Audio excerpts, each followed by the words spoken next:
Hello there, welcome back to the channel. I want to explore something that doesn't get explored in the lore very often. Just quickly, this isn't going to be a long video. So, the 3-minute attention span thing that people are always accused of, we're going to go for that. The Federation, the United Federation of Planets, a great institution. Primary focus and purpose, promote peace, understanding and cooperation between not only its member states but with others. Starfleet, the leading edge of the sword of the Federation. The arrowhead, maybe even you could say. Spun off from Earth, became a Federation institution. Primary purpose, exploration, diplomacy, peace. All good things. Starfleet arguably has its roots in the military. It does. We're not really exploring that specific aspect of it now, although Starfleet does heavily arm its ships for exploratory vessels, which was something pointed out by some of the races. I remember one race who, off the top of my head, I'm sorry they escaped me, but it was in Voyager. They actually pointed out that they don't put as much effort into their tactical systems as humans do and the Federation does, so they couldn't deal with the Cardassian Dreadnought missile the same. Even though Voyager was a vessel of peace and exploration, it was very well armed. Phasers. The phaser strips are an immensely powerful weapon system. Photon, quantum torpedoes, as well as carrying tricobalt devices upon launch. But we're going to roll the clock back a little bit to the founding of the Federation. Much like the founding of, say, the European Union, which is again an institution designed to prevent war and promote peace, and the United Nations and NATO, all organizations designed to promote peace and understanding and stop both their member states from doing anything radical like invading their neighbors or annexing territory belonging to their allies. It's also designed to create a large, powerful economic force that can be used as a passive stabilizing force for more rogue states that, again, might think it's a good idea to build themselves a little ego empire on their borders. And, then they got this big economic powerhouse that's going, whoa, no. Maybe we don't want to fight you, but we can hurt you. We can starve your resources. We can take things away from you. We can get other people to not trade with you until you behave and you let them go. That's the theory. Doesn't always work in practice, but it's the theory, right? And the Federation is much the same. It is an institution created to do that. But why was it created? What? Why? Why are humans so premier a member? Looking back to the early days of the Federation, the Romulans were an external force.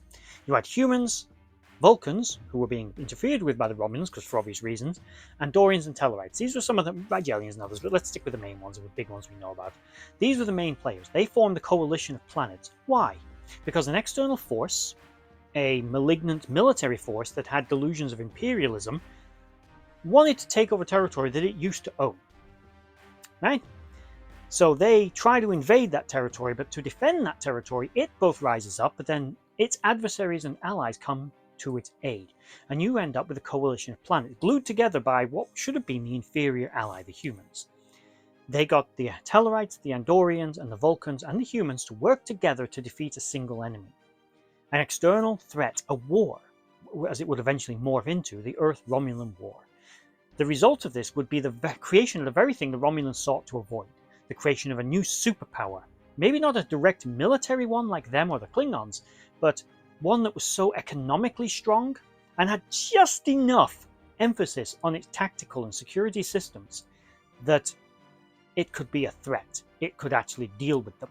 And the Romulans sought to avoid that by destroying humanity. That's why they attacked. But the consequences of it were they strengthened the alliances between these races. The Vulcans, the Andorians, the Tellarites, and others would eventually form the United Federation of Planets, along with the Rigelians, the Nobulans, and probably a few others initially, and then it ballooned from there. It became the Romulans' own worst nightmare, a nightmare of their own creation. The very thing they feared, they manifested through their actions.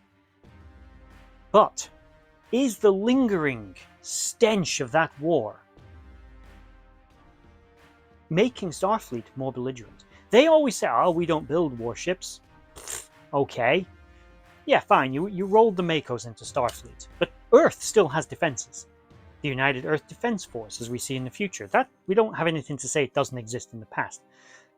People understand what soldiers and militaries are. Starfleet may wear child uniforms, as the Klingons call it, but they pack some pretty impressive weaponry, and they do have things like personal shields and armor, as we see in Discovery. These things are available. And when pushed just a little bit, and it doesn't even seem to take much pushing, you get ships like the USS Defiant. Humanity, the Federation as a whole, has not forgotten how to fight. They simply prefer not to.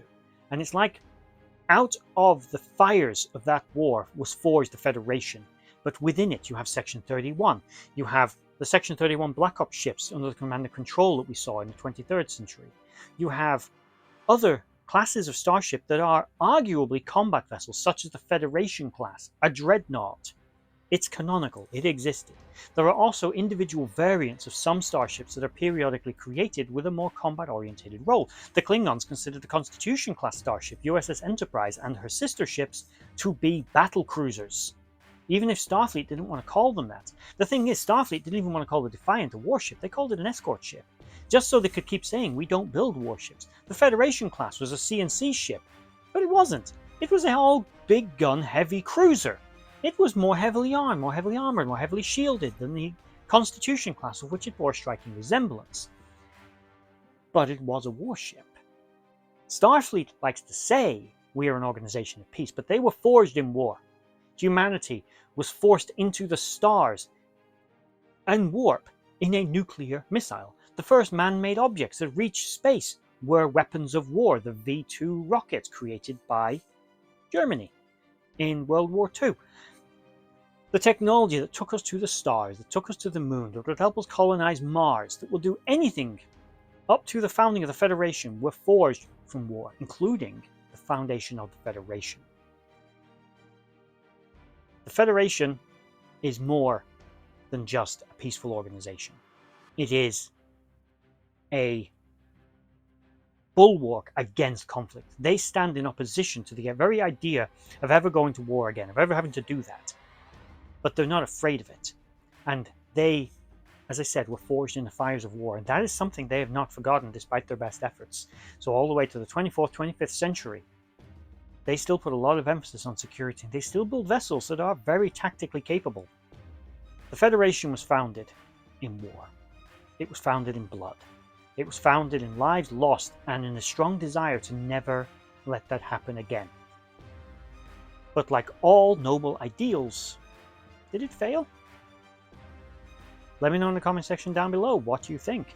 The Federation is meant to prevent war, and I'm sure it's prevented many, but then so is Section 31. Sometimes the best way to deal with a bully is to punch them in the nose, right? Let me know in the comment section down below what you think.